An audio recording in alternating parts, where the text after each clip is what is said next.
Listen in Love seeks to bring encouragement for life that's not just happier, but holier. Merging biblical truth with real psychological applications, join the conversation for honest thoughts, expert insights, and real-life stories for hope-centered truth. The information provided is for educational and informational purposes only and is not intended as professional advice, diagnosis, or treatment. If you are experiencing a crisis or need support, please contact a qualified expert or call emergency services in your area. Now, let's get into today's episode.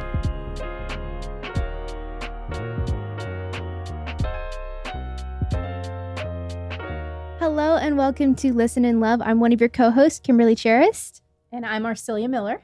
And today we're going to tackle a topic that is I wouldn't say very controversial, but it is very in the media right now if you're on social media or if you're following like any business magazines. And this is Generation Z and Generation X. How are we working together, if at all, and how can we bridge this gap? And this is going to be a really interesting podcast for Arcelia and I to talk about because I am Gen Z and you are Gen X. And I work for you. Yes. And we have a very collaborative work environment. So we're constantly in communication with each other about how to tackle different issues that come up with our work. And so the issue today that we're going to work with is that Gen Z is struggling in the workplace. Gen Z is struggling very hard in the workplace. This is my generation. So we're talking anywhere from 1997 to 2007. Okay. So they've either just entered the workplace or they're about to enter the workplace. Okay. So this is a very timely topic. And there's several reasons for why Gen Z is struggling in the workplace. And this could range from my generation tending to value a paycheck more than the actual work itself. Or another argument that your generation has is that the university systems are inhibiting us from or not setting us up for work properly. And so they're not teaching us what we actually need to know about the workplace. And so they're calling it coddling. Okay. And so there's a myriad of different reasons for this. We're not going to talk about necessarily those reasons. We're just going to talk about the fact that there is a disparity between our generations and how we view work. And as we said, we feel equipped to talk about this. Oh, yes. We feel very equipped to talk about this. So how many years have you been working together? So I started working for Underswings when I was 16. I'm 22 now.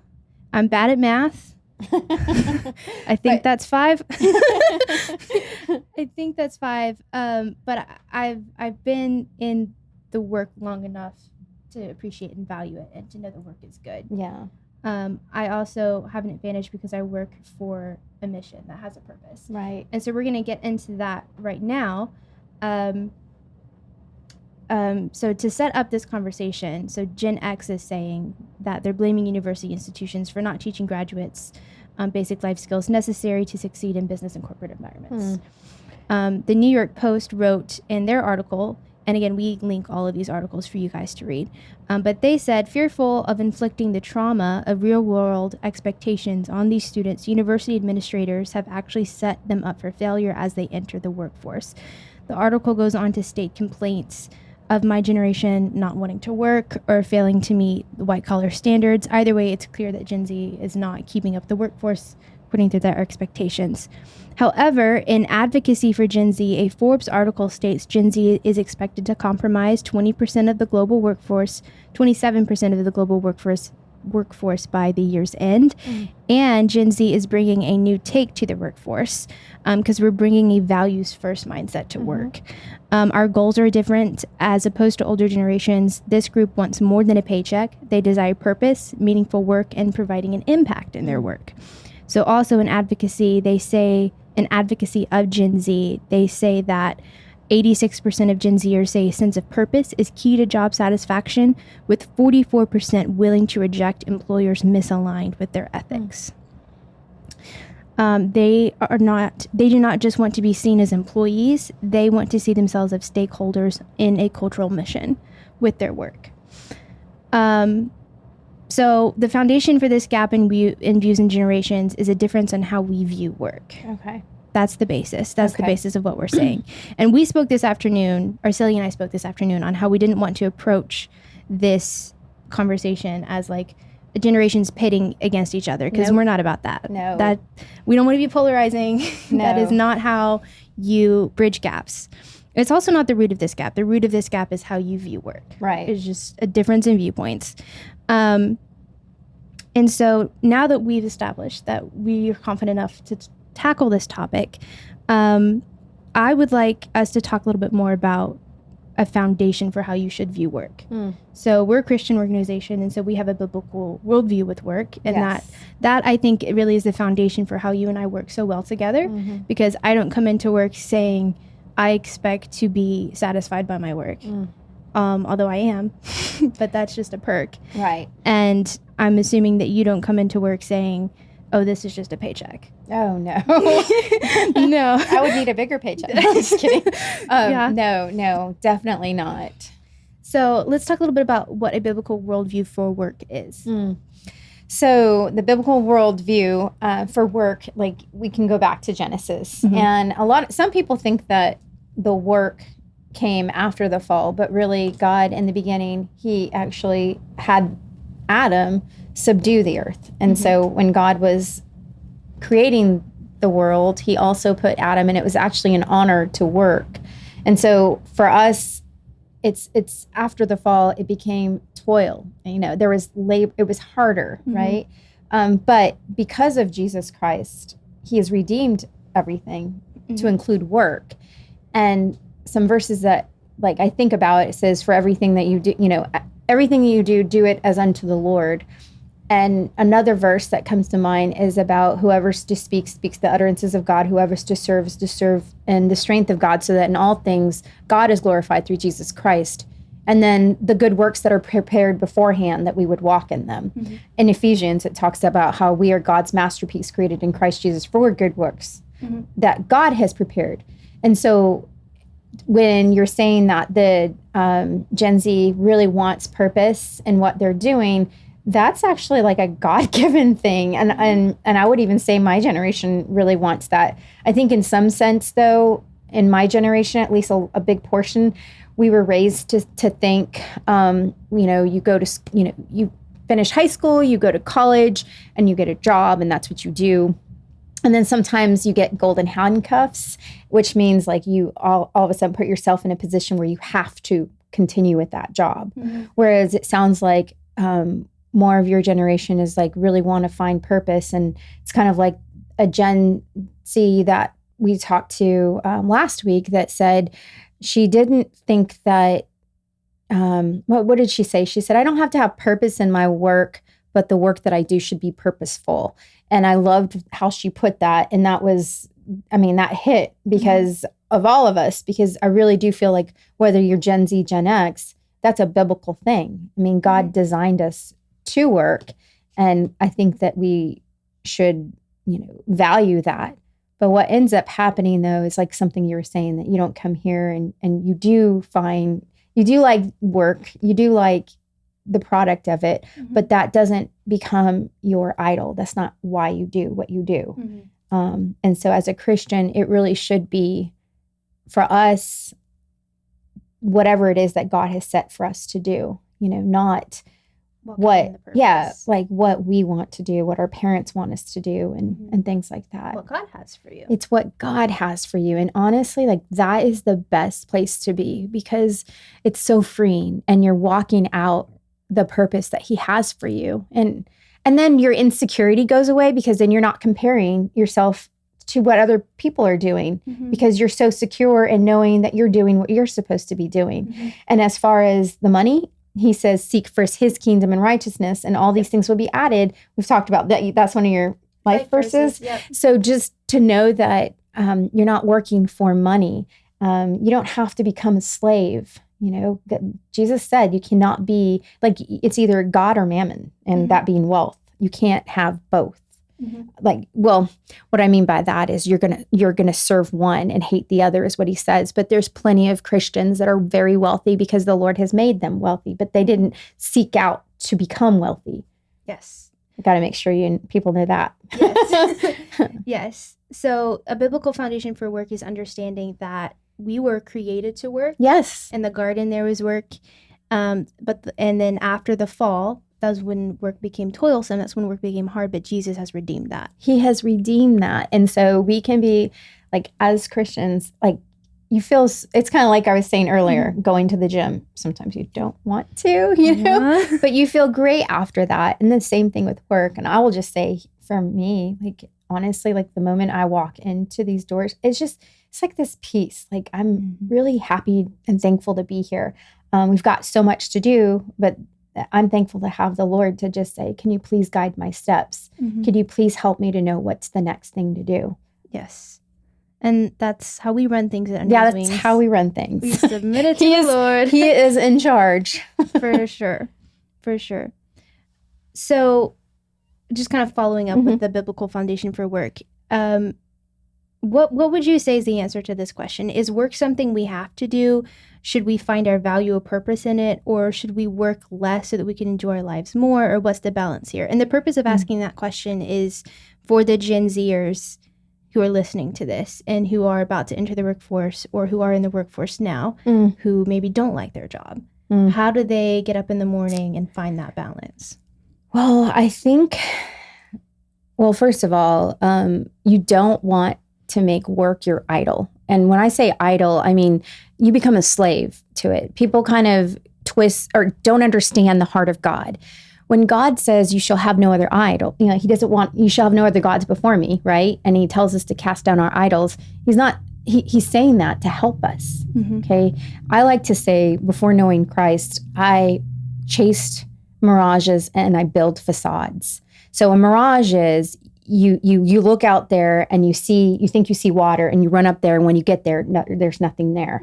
And so for a good portion of my life, that's what I did. To me, success was, you know, making this much money, having this house, having this other, because that's what I bought into, what I thought that's what it was. And so that would make like work a check in the box, because you're chasing after a mirage and a facade, which never fills the void that's in there. However, the balance of, if you know God, the one who created you, the one who has given you the gifts and talents, the one who has prepared good works for you to do, there's this freedom that comes with that.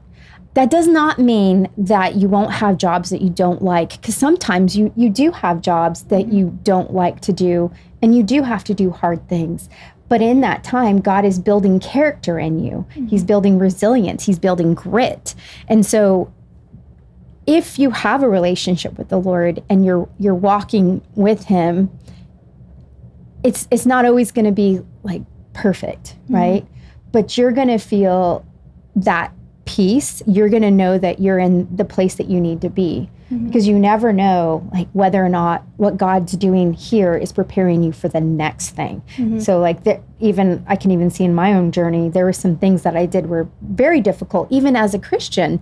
It kind of reminds me of like Karate Kid. If those of you that didn't see Karate Kid, there's, you know, Mr. Miyagi, who is trying to teach his student karate, who wants to know karate, and he has him doing other odd jobs like painting the fence, and then also waxing on, wax on, wax off, trying to wax a vehicle.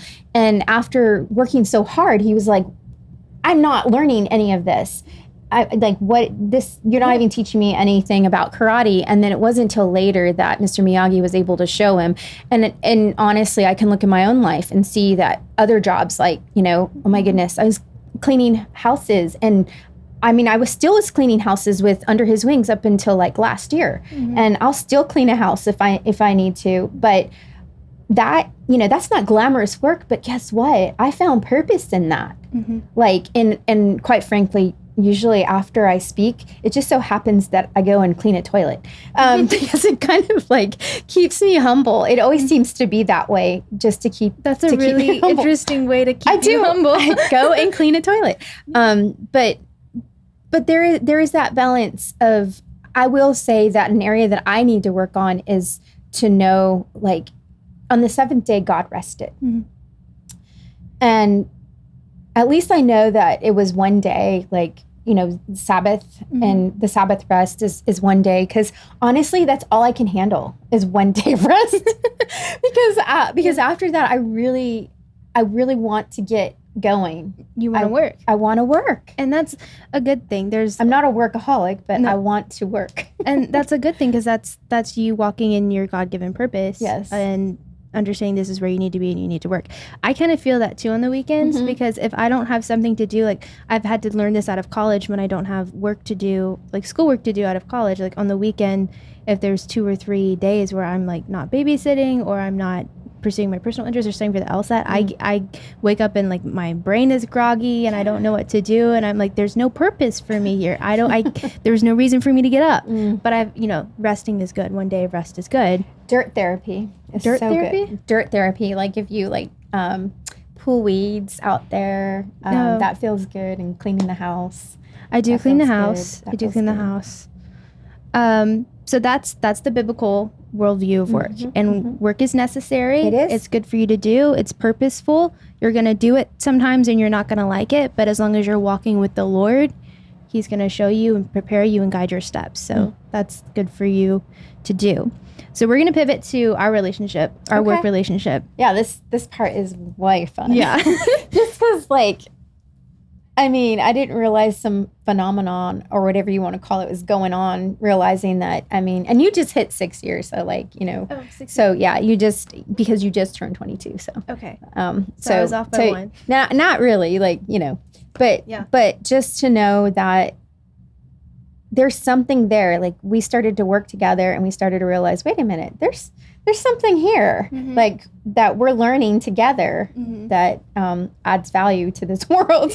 We got some experience here, y'all. Yeah, because we even talked about writing a book. We did. Well, it's on my to-do list now for the second half of the year that I showed you today. But I can remember,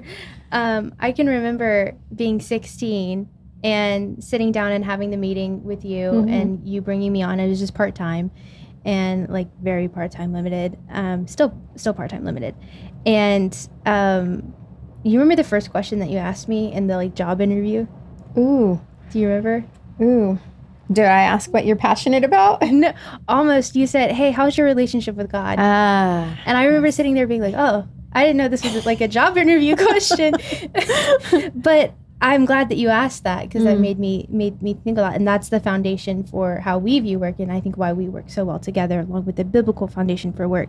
But Arcelia has taught me a lot about professionalism, workplace ethics, and how to communicate professionally, all of those things.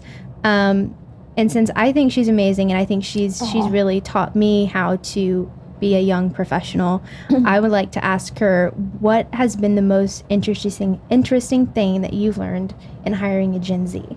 Oh, well, first of all, I love Gen Z. I love all of the generations, but really just to have you just add so much life and vitality into the office. And we talked about this before. I don't like change. I really don't. I like things to stay the same. Change is really, really hard for me. And so God has really used you to sanctify me in that area. And sanctification is good because we're supposed to pursue it. And that's His will for us. And so in areas that I wasn't ready to change, for instance, y'all, the website, you got to go see it. Under His wings, gulfcoast.org. I almost said .org. And you don't have to put www. You can put HTTPS. Anyway, so you have to go look at it. So that has been something that she had been wanting to change. We've talked about that, upgrades from the beginning. But that's the first thing I wanted to do. Yes. And you help keep me young and hip. What I mean by the hip part is, who cares about me personally, but what I mean is the organization, because we're serving your generation. We're serving the girls from ages 13 through 23, And so, I just turned 49. I'm very happy. There's only so much I can remember when I was that age, and obviously this day and age has changed, and it's changing rapidly, and it's almost like a rushing river, and God uses you to keep me going, running, pacing really quickly. I will say you're the one that is pushing the office to use ChatGPT. And so Yes. she loves ChatGPT. Mr. Chat is what we call him. And she's helping us learn that. I'm studying it and studying the different ways of seeing it. But being a writer myself, I like to not use things that ChatGPT says that we should use. I'm pretty stubborn at that too, because if you're a natural writer, you don't want someone to tell you how to write. You don't want someone to tell you how to write, but you do want to ask it other questions. Mm-hmm. So chat has been very helpful. Yeah. Yes. So what do you think has been the most difficult learning curve, or how have you approached a teaching moment with me? Well, I think what's really good, this is for any generation really, is communication is so important. And I think you've got to have connection before correction. And to be able to understand different communication styles is important. And so doing the DISC assessment's good, so we know that you are a D and I'm an S. You've got a couple more letters too there. But just knowing that you're a natural born leader, and I am too, but if there's a leader, I will just pivot in a different area. And so I think, number one, having that connection with you and knowing that you see my heart, right? Mm-hmm. And making sure that, number one, that you know that I care about you. So if I have something to share and if I care enough, then I would actually tell you. Mm-hmm. And so I think that what helps is that just asking you, okay, I think your work is amazing. And I know you don't get your identity in what you do in your work. But just making sure that you know that, so that if I am giving correction, that you know that it's not your work related. It's really to help you. And then you do the same for me.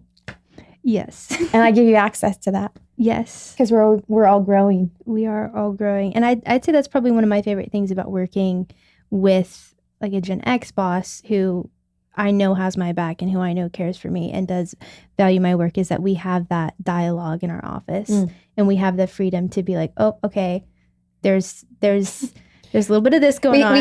We hit something. we stub our toe. Yes, but then recognizing, okay, that's your personality, that's your opinion. We're going to take a step back. We're going to reassess. We're going to come at this a different angle, and we're going to get through it, and we're going to find the solution for it. And so I'd say that's probably, if I could give a note to a Gen X right now who's hiring Gen Z, it would be exactly what Arcelia said, which is let your employees know that you value them and that you have their backs, and then create an environment where they feel comfortable to come to you and say, oh, I do find purpose in my job, or I do value my job in this way. And then you can serve each other like that. So the last question, or one of the last questions, is what do you say to those Gen Zers who are having a difficult time finding a job that fits all of their values? So this could be like, maybe they value like mental health days and their work is like, you don't need too many of those. Or like maybe they value that their job gives to this organization or doesn't give to that organization, or puts out a social media post that they disagree with. And so that's really hurting the Gen Z's heart, because they find they want to work for a place that has value, but their values aren't aligning. So what would you say to them? Do you think they need to push through it? How do they push through it? Right. So I think, one of the things that we have the girls do before they come is write down all the reasons why they want to come to Under His Wings and all the reasons why they don't. And so I would say to take that time and do the same.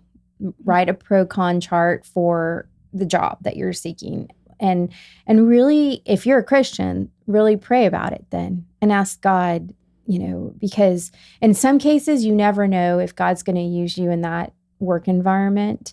And so that's the biggest thing I would say, is just don't take it lightly.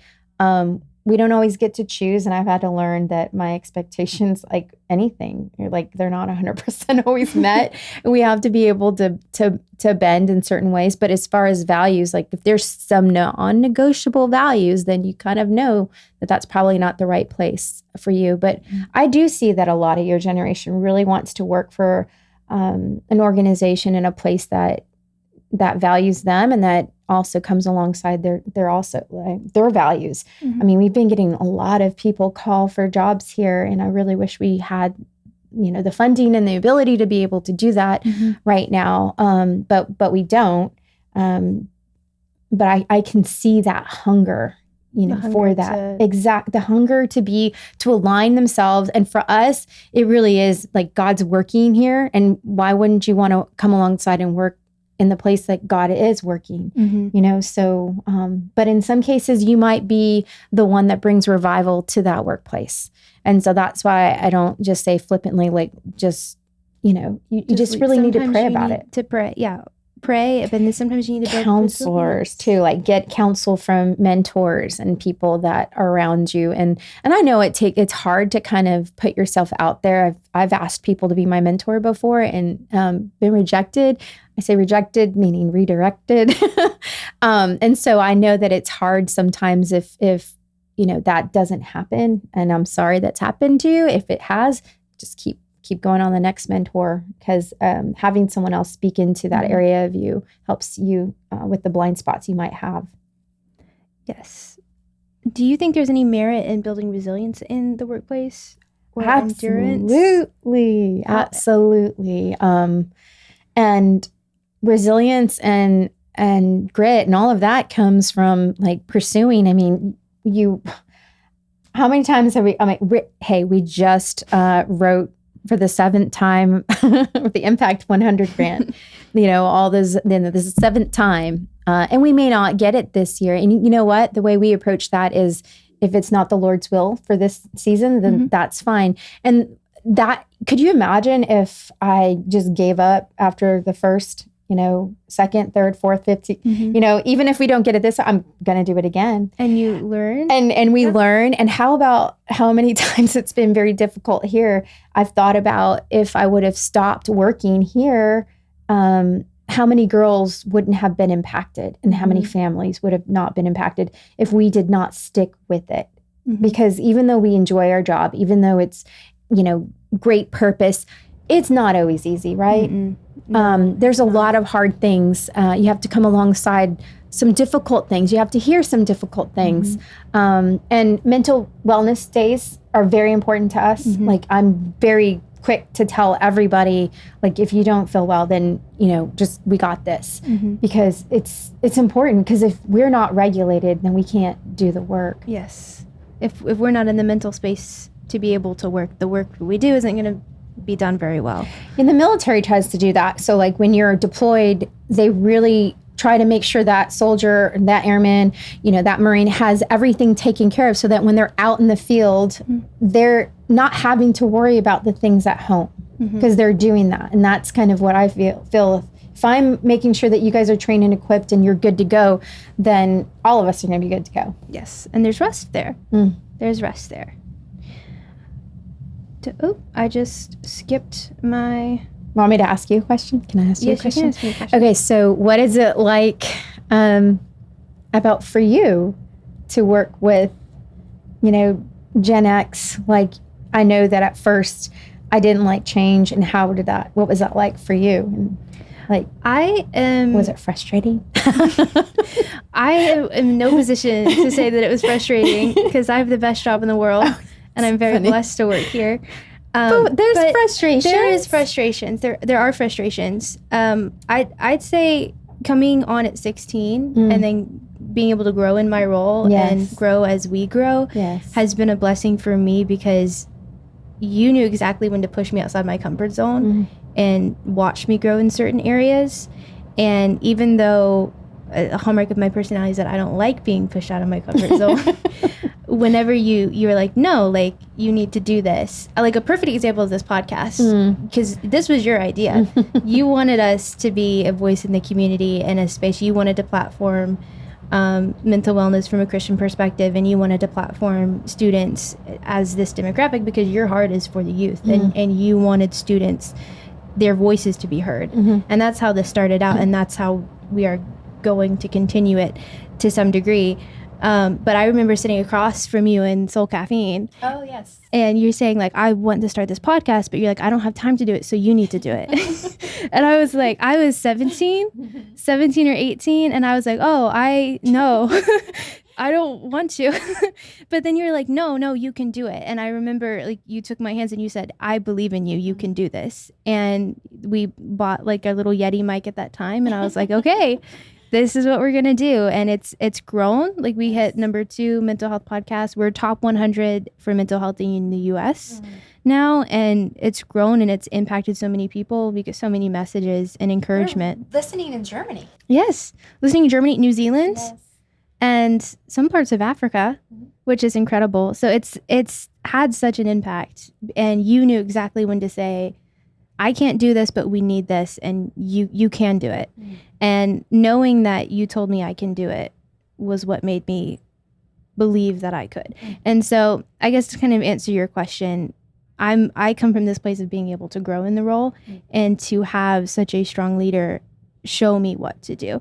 It's kind of like what that example of what you were talking about earlier in the day, like when you were at the church last Sunday and that kid said he knew how to roll paint. Yes. And so they were painting a hallway at the church, and this kid said that he knew how to roll some paint, and it became very clear as he was rolling the paint that he didn't know how to roll paint. And Arcelia said, you want to tell the story because you were there? I wasn't. Well, about the time that I just was like, I was just gonna redo it after he's done, but somebody else came along, and I thought what she did was really good.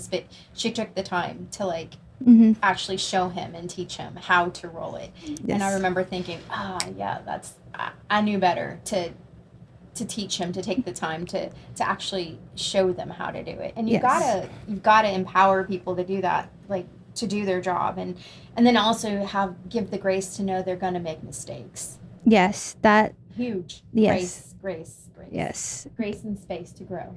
Yes, because I've made several mistakes. And I have to. And we grow together. But yes, I would say overall it's been a good journey. But it has been hard. There have been days I didn't want to come into work. And I mean, I worked 3 part-time jobs in college at one point. So I can kind of speak to Gen Z here to say that work is a God-given gift, really. And there are going to be things that you don't want to do, but you have to do. And I'm going to speak to my generation here for a second because I am a part of you. And I see a lot on social media. I don't really want to call it laziness because that's not generous. But I think you guys are capable of doing a lot more than you think you're doing. And I would really encourage you to push yourself to your limits and submit to the Lord because you don't want to wear yourself out. You do need to rest. But push yourself to the limit. See how far you can go. See what you are capable of. Just do that for 2-3 months and see what your capacity to handle is, because that's how you build resilience. And when you do that, you're going to look back and you're going to see, I did so much more than I thought I could. And you're going to be so proud of yourself. And you're going to discover so much about yourself in that process that you didn't know was there. It's like mining a gem. It's like mining a diamond. You're in there, you're working, you're in the coal mines. It's dark, it's hard work. But then when you find that diamond, you're like, I really worked for this. And you're going to uncover so much about yourself in that process. And I would really encourage you to do that. I think then for my generation, I would say, don't be prejudiced towards your generation and just automatically think that they're all this way. Don't be that way. Actually come alongside them and give them a chance. And I think it's the greatest thing to be able to add value to others. And that's ultimately what everyone wants to be able to do, is add value to the community, add value. Yeah. God put that in us. Exactly. And if you're able to be a Gen X boss and add value to your employees in that way, they're going to appreciate you so much more. Like, I already appreciated Arcelia, but because I look back in the last 6 years of my life and I see that I would be a very different person in my life without her, I appreciate that so much more. And not that you should do things for other people to appreciate you, but that as a boss, it's important that, first of all, you know that you have your employees back. And then secondly, your employees know that they're there to support you as well. Thank you. Thank you. Wow. So my last question was, what do bosses need to know about hiring the next generation? And we just touched that. We touched it. So work is a God-given gift. Work hard. Work is unto the Lord. And add value to people. Yes. And always listen in love. Always listen in love. So thank you guys for listening to this podcast. Check out our new website, underhiswingsgulfcoast.org. Our Instagram handle has changed to UHW Gulf Coast. And we will see you in the next episode. Thank you for listening in love this week.